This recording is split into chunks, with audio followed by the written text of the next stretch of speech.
Is passive income real? Hey family, welcome back to my channel. My name is Matt. If you're new here, welcome. If you're a returning family member, thank you. Guys, remember, like, subscribe, turn on post notifications, do all that fun stuff for me. I very much appreciate you guys. Remember, my Instagram's linked down below, and there's gonna be a gift card giveaway on this channel. We'll get to that in the end of the video, and let's jump in. Passive income this, passive income that. I want passive income, he has passive income, she has passive income. Can I just sit on my butt all day on the couch and make money from my phone? Does that really exist? Is that really real? Guys, I'm here. Oh my gosh, I've wanted to make this video for a while. And it's like, I don't know. Is passive income real? Is that passive income not real? I'm just ranting right now. Anyways, let's get to the answer. Well, the answer is you can make money while you're not working. The famous saying is, make money when you sleep, which you can, you really can.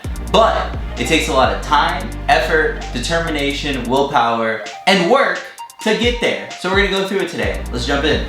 In today's video, we're gonna go over the 3 main ways to create passive income for yourself. Ooh, yeah. You excited? I am. Let's get it.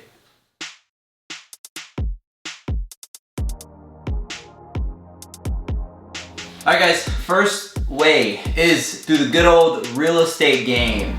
Now, real estate is a complex industry that a lot of people don't understand. They guess about, they just say, well, I'm gonna just buy some houses and everything's gonna work out. There's a lot more to it than that. And I'm not gonna go super deep in it, but we're just gonna do a quick overview of, a couple things from real estate, why it's a good investment vehicle, the do's and the don'ts, just a lot of different things. Now, first of all, there's different types of real estate. So there's, multifamily, there's single family, there's commercial, there's industrial, there's all these different types. Most people, go out and buy a house, to live in, and then if they're gonna buy investment property, they're gonna buy, single family homes, down the street from you or in your town or neighborhood or area. If you wanna become a little bit more of a sophisticated investor, you're gonna have a duplex or a triplex or a fourplex or a quadplex, an eightplex, And I've looked at a bunch of real estate deals over the last, couple years, and I enjoy looking at them. I wanna own a lot of real estate. I definitely do. But I think there's a lot of misconceptions out there that it's just gonna create passive income and you're gonna have to do any work for it.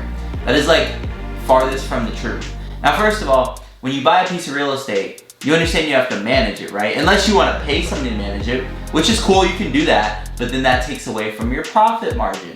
So, example, you buy a house, the rent pays $1,500 a month, and you have a mortgage that's $1,000 a month. Your renter pays $1,500 a month, you have a $1,000 mortgage, you make $500 a month, right? Wrong. Well, first of all, you have property taxes, you have maintenance, you have HOA fees, you have all these other fees.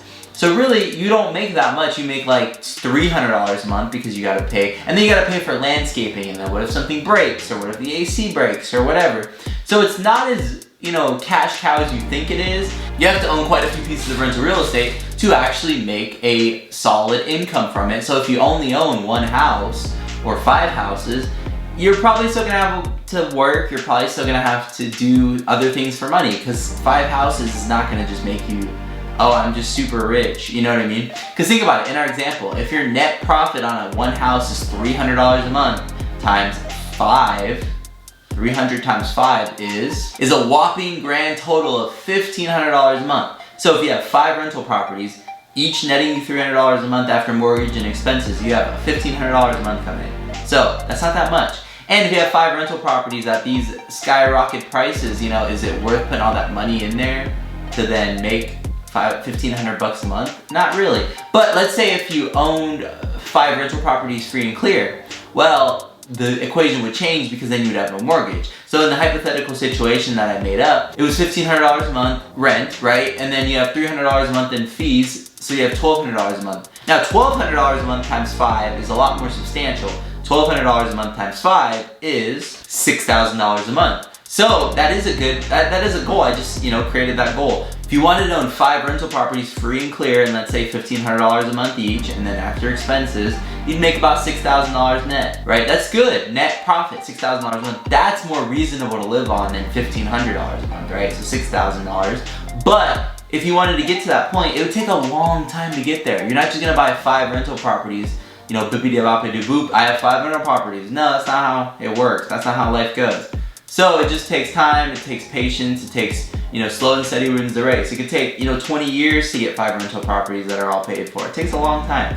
So it's not just like, well then, at that point, if you had 5 rental properties that were all paid for, making $6,000 a month, then yes, you'd have passive income. But really, is it passive income? You worked for 20 years, you planned, you budgeted, you figured out how to pay the mortgages off, you saved the money to buy them. It took a lot of effort, work, time, hard work, all that stuff to get to where you are today. So it's not just passive, it doesn't just happen overnight.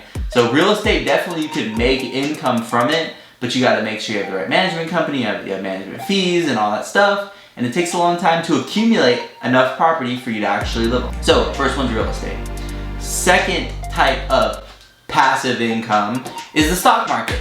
The stock market is a little bit more passive. Now, if you invest in a mutual fund and you put money in there, it can create a dividend and a capital gain every year without you doing anything. But, caveat here, you still have to create the mutual fund. You still have to put the money in the mutual fund. You still have to go meet with the mutual fund advisor, the financial advisor to set up the accounts, to learn about it. You still gotta read a book about it. You still gotta invest over a long period of time. It still takes time to create that wealth, to then create the passive income. So is it really passive? It is, but it's not, because you still have to do the work to get there. Let's do an example.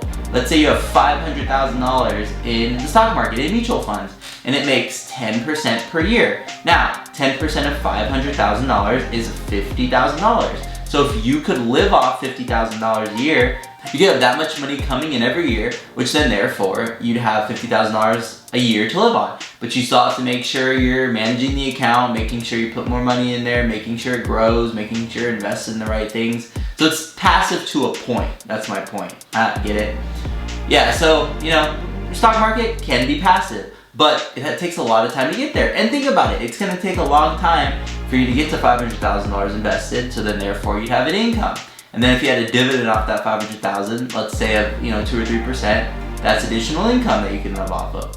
But so if you had $1 million, let's double it. So if you had 500K, you'd be at 50. If you had $1 million invested in the stock market at 10%, which is the average return over the last how many years, it would be $100,000 a year that you could live on. That's good, so you could get $1 million. But remember, some years it's gonna return 6%, some years it's gonna return 10%, some years it's gonna return 15%. It's not a straight line, nothing is. So, you gotta understand that too, it's not just gonna be $100,000 a year forever. It's gonna be 120 sometimes, it's gonna be 80, 60, etc. That's the other thing you have to take into consideration with the stock market, is it's not a straight line. There is dividends which help, there's income that you're gonna make. 10 to 12% is a good, baseline, but you always gotta think, hey, what's happening here, what's happening there, and just kind of take that into consideration. And it takes a long time to get to $1 million, dollars in the stock market. Probably on average about like 20 years at least if you're investing.